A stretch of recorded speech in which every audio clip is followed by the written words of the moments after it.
জয়গুরু। আজকে আমার এই অনুকূল কথা চ্যানেলে সবাইকে স্বাগত। আমি যেটি আলোচনা করছিলাম আপনারা জানেন, শ্রী ঠাকুর অনুকূলচন্দ্রের স্বহস্ত লিখিত একটিমাত্র বই সত্যানুসরণ, তারই চলার সংকেত শীর্ষক যে অংশ, তারই একটিমাত্র লাইন আমি পাঠ করব এবং ব্যাখ্যা করার চেষ্টা করব। ঠাকুর লিখছেন, ক্ষিপ্র হও কিন্তু অধীর হয়ে বিরক্তিকে ডেকে এনে সব নষ্ট করে ফেলো না। আবার বলছি, ক্ষিপ্র হও কিন্তু অধীর হয়ে বিরক্তিকে ডেকে এনে সব নষ্ট করে ফেলো না। ইংরেজি করলে এই দাঁড়ায়, be swift but don't spoil everything by your unwise annoyance. আবার বলছি, be swift but don't spoil everything by your unwise annoyance. তো এখন এই কথা ঠাকুর বলছেন কি, ক্ষিপ্র হও মানে খুব তাড়াতাড়ি করো, যে কোনো কাজ খুব তাড়াতাড়ি করো, কিন্তু করতে গিয়ে অধীর হয়ে পড়লে, বিরক্ত হয়ে গেলে তাহলে কিন্তু সব নষ্ট হয়ে যাবে। এখন ঠাকুরের এই কথা জাগতিক দিক দিয়েও সত্য এবং আধ্যাত্মিক দিক দিয়েও একই রকম সত্য। আমি আধ্যাত্মিক দিকের একটি কথা আপনাদের বলতে চাই, a bit of humour you can say, একটু মজার ব্যাপার। এই যে আমরা জানি যে সদ্গুরু যে সৎনাম আমাদের দেন, এটা হচ্ছে ভক্তিযোগের অন্তর্গত। গীতাতে যে ভক্তিযোগের কথা বলা হচ্ছে, সেখানে হচ্ছে কি যে একজন সদ্গুরু, সদ্গুরু মানে কিন্তু তিনি পূর্ণ অর্থেই পুরুষোত্তম, আর কেউ নয়, এবং একটা সময়তে একজনই সদ্গুরু থাকেন, এটাই বলা হয়। তো এই সদ্গুরু প্রদত্ত যে নাম, সৎনাম, যেটাকে মন্ত্র বলি বা যাই বলি, সদ্মন্ত্র, এটি উচ্চারণ করতে হয়, বারবার রিপিট করতে হয়, বলে না রিপিটেশন অফ হোলি নেম। এখন এই হোলি নেম, এই যে সৎনাম, এইটাকে রিপিট করলে বা এটাকে পুনঃ জপ করলে ঈশ্বরের সাথে যুক্ত হওয়া যায়। এটা ভক্তিযোগের একটি কথা। তো এখন একটি এই প্রসঙ্গে মনে পড়লে, তো এখন আপনাকে যদি দেওয়া হয় কোনো নাম, সদ্গুরু প্রদত্ত নাম, এবং আপনি সেই নাম করে যাচ্ছেন, এখন আপনি যদি মনে করে থাকেন এবং খুব তাড়াতাড়ি করছেন, খুব ক্ষিপ্রভাবে করছেন, সুইফটলি করছেন, কিন্তু আপনি যদি মনে করে থাকেন রাতারাতি ফল পেয়ে যাবেন, তাহলে কিন্তু তা পাবেন না। কারণ এবং তাতে যদি অধীর হয়ে যান, তাতে যদি আপনি ইমপেশেন্ট হয়ে যান এবং বিরক্তিকে ডেকে আনেন, আনওয়াইজ অ্যানোয়েন্স বলছি, বিরক্তিকে ডেকে আনেন, তাহলে কিন্তু সবই পণ্ড হয়ে যাবে।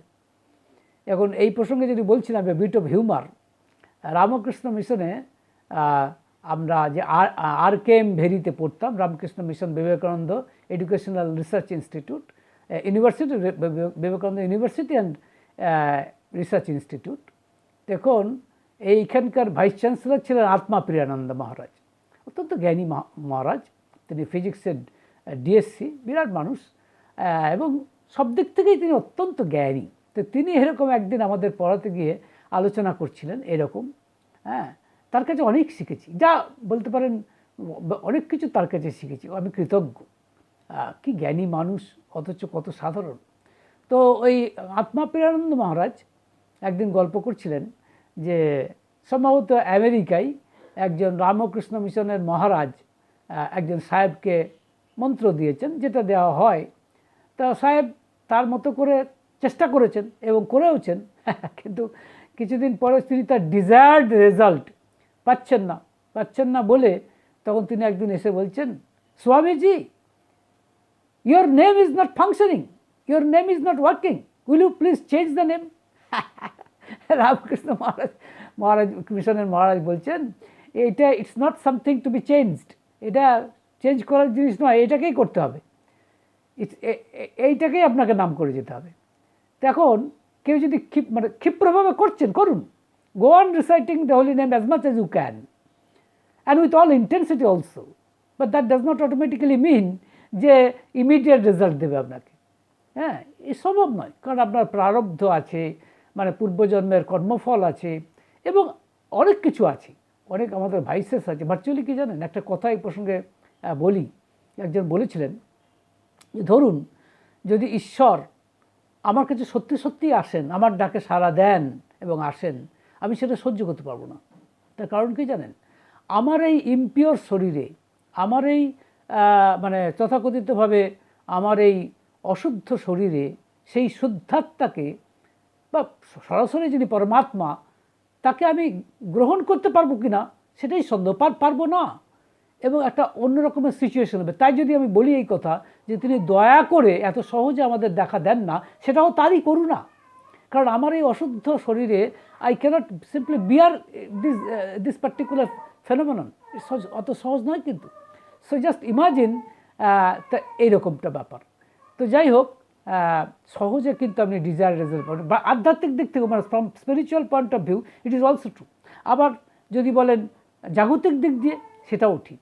কারণ জাগতিক দিক দিয়ে আমরা লক্ষ্য করে দেখুন, আপনি কোনো কাজ করছেন, এখন কাজটা তো আপনার একার উপর নির্ভর করে না।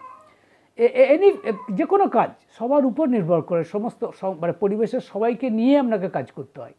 সুতরাং অন্যদের মন মর্জিকে আপনাকে পাত্তা দিতে হবে। যেমন একটি বাস্তব উদাহরণ দিচ্ছি, শ্রী ঠাকুর অনুকূলচন্দ্র, তার যে মানে জন্মস্থান হিমায়তপুর, বর্তমান বাংলাদেশের পাবনা জেলার অন্তর্গত একটি ক্ষুদ্র গ্রাম হিমায়তপুর, সেখানে যখন তিনি আশ্রম গড়ে তুললেন, সেখানে ফ্যাক্টরি কিছুই ছিল না, বন জঙ্গল, কিন্তু তিনি ভক্তদের নিয়ে এই বিরাট আশ্রম তৈরি করেছেন। সেই আশ্রমে এখনও ধ্বংসাবশেষ আছে, আপনারা যদি কেউ যান, যদি যাওয়া সম্ভব হয় দেখতে পাবেন। এখনও বিশ্ববিজ্ঞান মন্দির এবং আরও অনেক কিছু দেখতে পাওয়া যায়।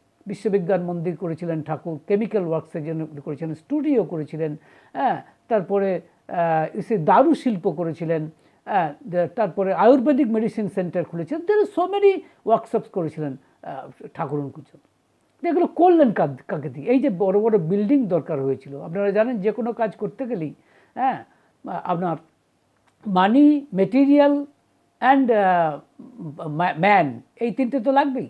এবং এই তিনটেই কিন্তু তিনি কাজে লাগিয়েছিলেন ওই আশ্রমের মানুষদের নিয়েই।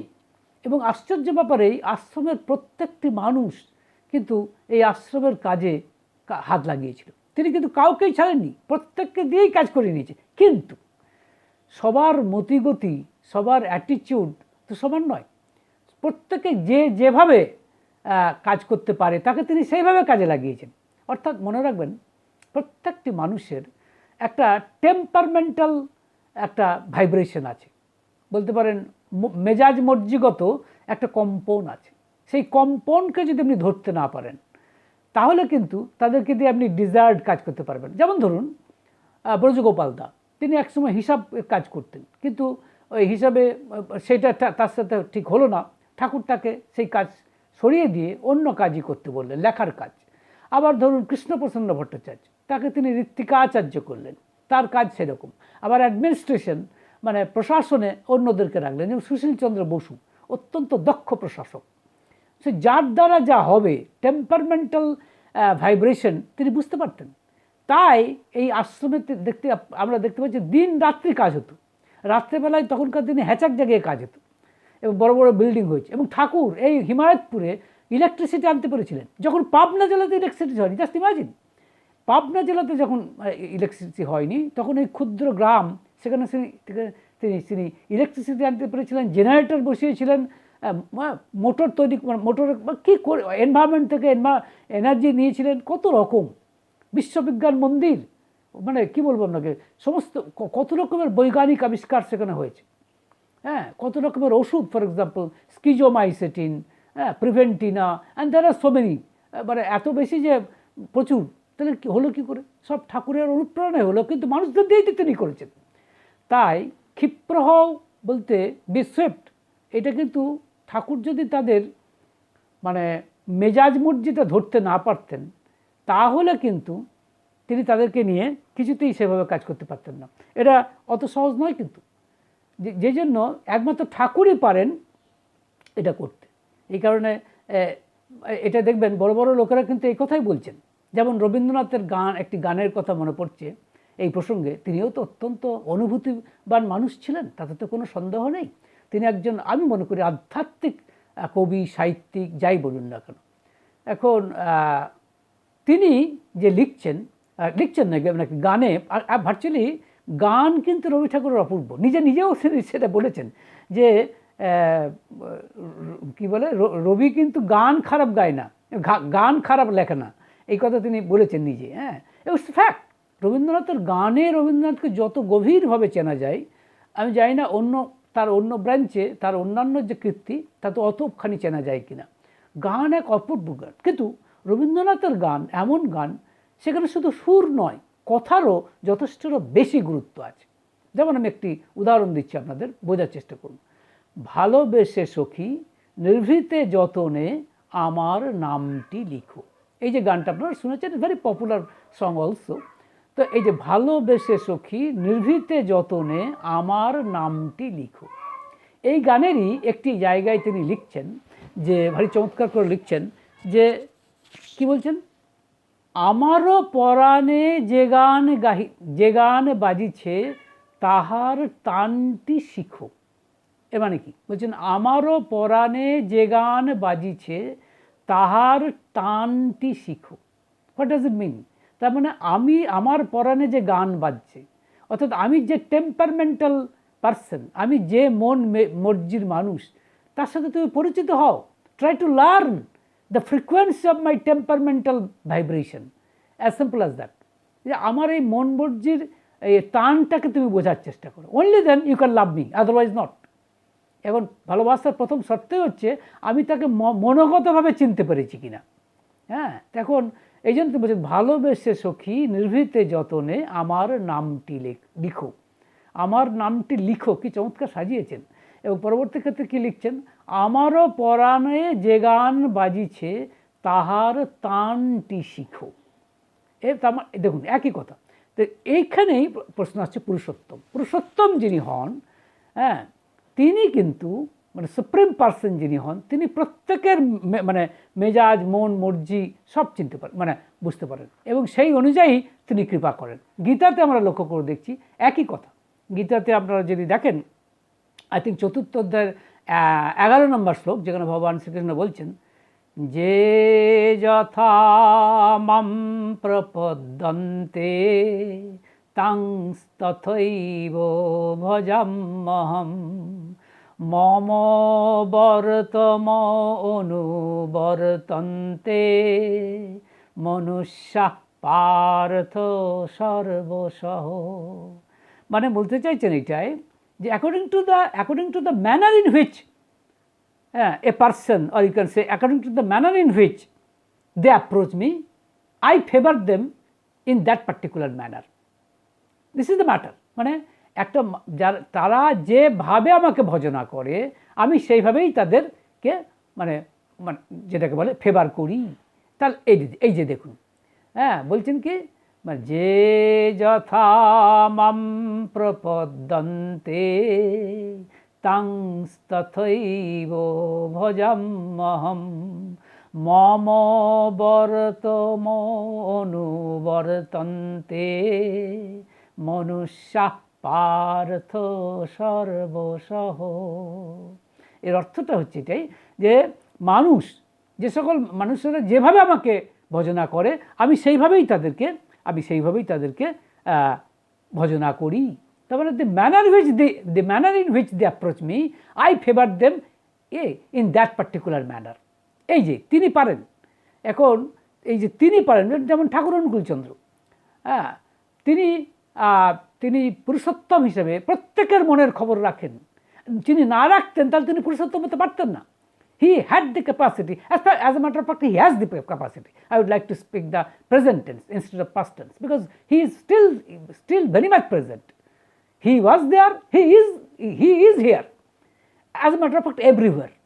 হ্যাঁ, তো যাই হোক, তাহলে he has the ability to understand, to gauge, to estimate you can say, to understand the frequency of the temperamental vibration of each and every being of the whole universe. তো এই হচ্ছে ব্যাপার।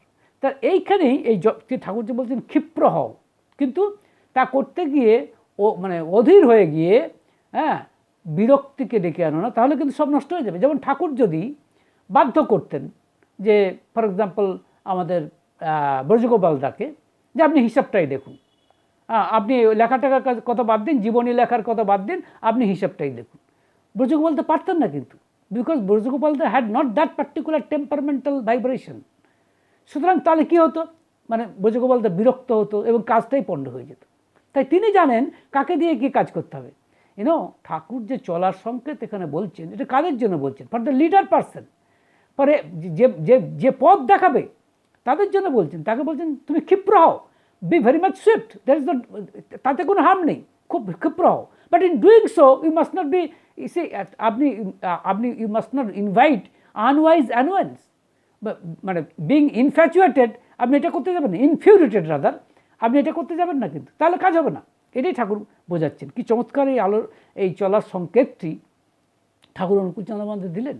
এখন অনেকেই বলতে পারে আর এমন বেশি কথা কি ঠাকুর যেটা লিখেছেন, যে ক্ষিপ্র হও কিন্তু অধীর হয়ে বিরক্তিকে ডেকে এনে সব পণ্ড করে ফেলো না, এটা এমন কিছু কথা নয়। ইয়েস, অনেকখানি কথা, will have to think, will have to ponder, এত সহজ নয় কিন্তু। তাহলে যদি এতই সহজ হতো তাহলে সম্ভবত তিনি লিখতেন না। কারণ সত্যানুসরণকে আমরা বলছি, অন্তত আমরা, those who are the Satsangis, you can say the, যারা নাকি এক্সিস্টেন্সকে পছন্দ করি, লাভার অফ এক্সিস্টেন্স, তারা মনে করি যে গীতার সারাৎসার হচ্ছে সত্যানুসরণ। আমরা মনে করি, অ্যাটলিস্ট আমি মনে করি। You may agree or you can say disagree also. You have all the liberty to do so. That's another issue altogether. কিন্তু যদি এতই ব্যাপারটা সহজ হতো যে এটা আর এমন কি কথা, পসিবলি ঠাকুর এই কথাটা লিখতেন না, unless there is very much relevance.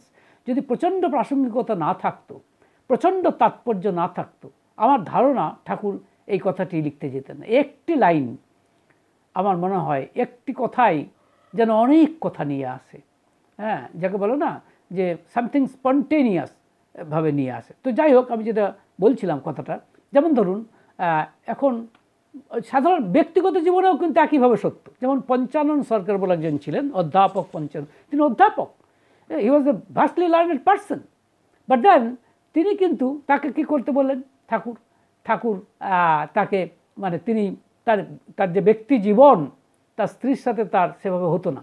তার কারণ ছিল, কারণ তার স্ত্রী তাকে ভবিমা বলে ডাকা হতো আশ্রমে, ঠাকুর ভবিমা বলতেন। ভারী আশ্চর্য কথা, কিন্তু ঠাকুর পঞ্চানন্দকে আপনি বলতেন, কিন্তু ভবিমাকে তুই বলতেন। হ্যাঁ, বিচিত্র তার লীলা।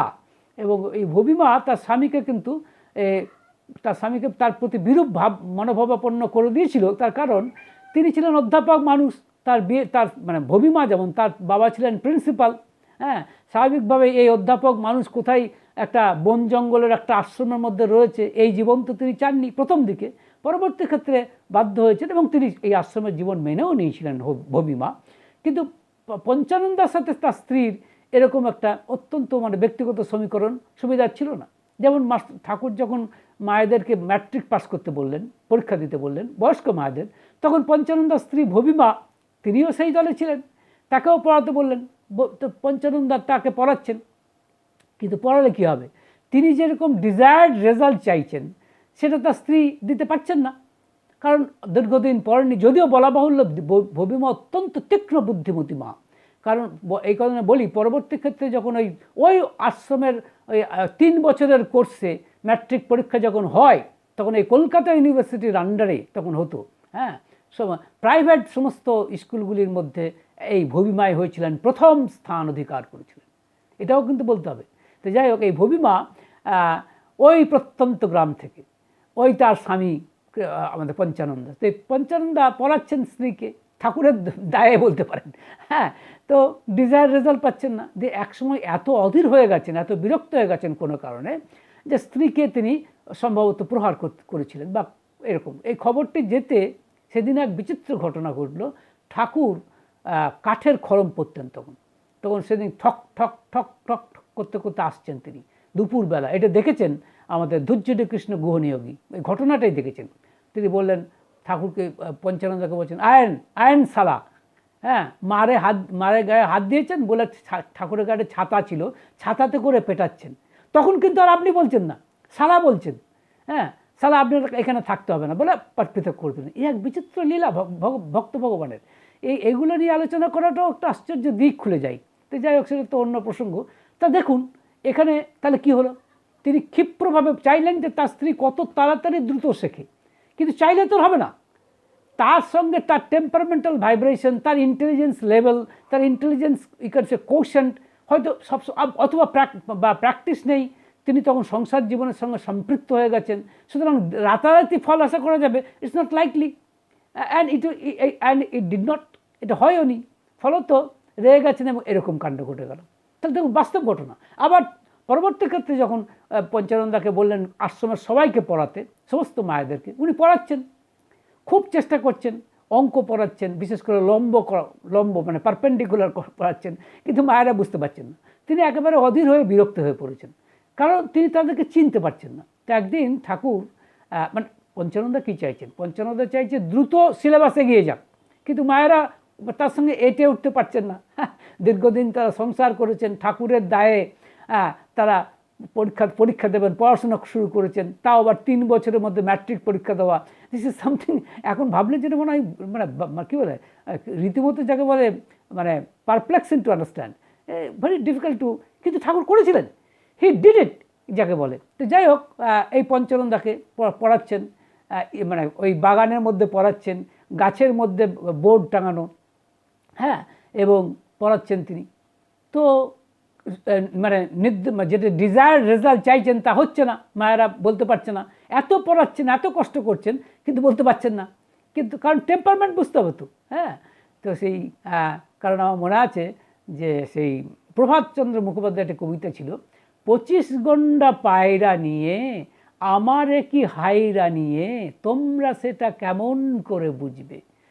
হ্যাঁ, কৃষ্ণ কৃষ্ণ হরি হরি দিবারাত্র চেঁচিয়ে মরি, ওরা কেবল খুদের কুড়োই খুঁজবে। দিদির আমার ভাগ্য ভালো, পুষেছিল সুটকো কালো, ছোট্ট একটা ময়না, বসে খাঁচার ভিতর থেকে যা দেখে তাই আপনি শেখে, মারতে ধরতে কিছুই করতে হয় না। ছোট্ট কবিতা, মানে ভার্চুয়ালি ময়নার মানে কী বলবো, বায়োলজিক্যাল অর্গানাইজেশনটাই সেরকম, যেটা পায়রার নেই। সে পায়রাকে শেখাতে গেলে হয়তো অন্য প্রসেস নিতে হবে, যেটা তিনি জানেন না। কৃষ্ণ কৃষ্ণ হরি হরি বলে সে শিখবে না, হ্যাঁ, বা আদৌ শিখবে কিনা জানিবে, যে আমি প্রসঙ্গে আসতে চাইছি। তো ওই মায়েরা সেভাবে শিখতে পারছেন না, কিন্তু না শিখতে পারলেও ঠাকুর তো ছাড়ছেন না। একদিন পঞ্চানন্দাকে ডাকছেন, ঠাকুর ডেকে বলছেন, পঞ্চানন্দা, আপনি আপনার ছাত্রীদের কেমন বুঝছেন? তখন পঞ্চানন্দা বলছেন, এত চেষ্টা করছি ঠাকুর, কিন্তু কিছুতেই পারছি না, মনে হয় আমারই ব্যর্থতা, আমার মনে হচ্ছে আমি বোধহয় পেরে উঠছি না। ঠাকুর হেসে অত্যন্ত সস্নেহে বললেন, পঞ্চানন্দা, আপনি যাদেরকে পড়াচ্ছেন তাদের মানে তাদের অবস্থাটা বুঝে পড়াচ্ছেন তো, তাদের লেভেলে গিয়ে পড়াচ্ছেন তো, এক্স্যাক্ট কথাটা আমি বলতে পারছি না, কথাটা এরকম যে তাদের লেভেলে গিয়ে পড়াচ্ছেন তো। তখন পঞ্চানন্দা বলছেন, কীরকম? ঠাকুর তখন বলছেন, ধরুন আপনি লম্ব শেখাচ্ছেন, এখন লম্ব যেভাবে জ্যামিতিগতভাবে শেখায়, আপনি যদি এদেরকে সেভাবে শেখাতে যান, তাহলে মায়েরা শিখতে সেভাবে পারবে না। এদেরকে শেখাতে হবে তারা যার মধ্যে অভ্যস্ত। যেরকম ঠাকুর বলে দিলেন যে যেমন ধরুন শিল নোড়া, হ্যাঁ, যখন ওই শিলের মধ্যে মানে নোড়াটাকে যখন বাটা হয়ে যায়, তখন নোড়াটাকে সমানভাবে মানে রাখা হয়, তখন বলবেন এই দেখুন এটা হচ্ছে লম্ব। তাহলে তারা বুঝতে পারবে। যখন ওই বাটনাটা চেঁচে নেয়, তখন নোড়াটাকে মানে শিলের সাথে পারপেন্ডিকুলার করে রাখে, এটাই নিয়ম। তো বলছেন দেখ এইটা হচ্ছে লম্ব। আবার যখন শুয়ে দেওয়া হচ্ছে নোড়াটাকে, তখন আবার অন্য কোণ এভাবে বোঝাতে হবে। This is how. তারপর বললেন, জেলেদের ছেলেকে আপনি যদি জ্যামিতি বোঝাতে চান, তবে ওই জাল কাঠি এসব দিয়ে বোঝাতে হবে। ছুতরের ছেলেকে যদি বোঝাতে চান, তাহলে কাঠ ইত্যাদি দিয়ে বোঝাতে হবে। সবাইকে এক ঢালা শিক্ষা দিয়ে দেবেন আর সবাই শিখে যাবে, এমন কল্পনাও করবেন না পঞ্চানন্দা। এটা হচ্ছে ঠাকুরের শিক্ষা। এই জন্য ঠাকুর বলেছিলেন, গণশিক্ষা নয়, আমি জনশিক্ষা চাই। হ্যাঁ, তো এবং ইনফ্যাক্ট সত্যি তাই হচ্ছে। দেখবেন বিভিন্ন গভর্নমেন্ট প্রজেক্টগুলো, হ্যাঁ, গভর্নমেন্ট চাইছে যে let it be implemented as soon as possible, or you can say let it be implemented you can say at the fastest rate possible, you can say fastest speed possible. কিন্তু হয়ে উঠছে না, কারণ কি? We are not habituated, আমরা তো এর সাথে হ্যাবিচুয়েটেড নই, তাই না? কাজে কাজে আমাদেরকে নিয়ে কীভাবে করলে বেস্ট পসিবল রেজাল্ট পাওয়া যায় সেটা ভাবতে হবে। You have to ponder. সুতরাং যে জন্য ঠাকুর বলছেন, ক্ষিপ্র হও, কারণ ঠাকুর আমাদের লক্ষ্য করে দেখছি পুণ্যপুঁথি, যেটা ঠাকুরের ভাব সমাধিস্থ অবস্থায় যা বলেছিলেন, সেখানেও তিনি বলছেন তীব্র কর্মী হও, তীব্র কর্মী হও। তিনি বসে থাকতে বলেননি কিন্তু, রিমেম্বার। বাট দেন মানে এমলেসলি করতে বলেননি, কাজ করতে বলেননি। এমলেসলি বা রাডারলেসলি, পারপাসলেসলি এরকম কাজ কিন্তু তিনি করতে বলেননি।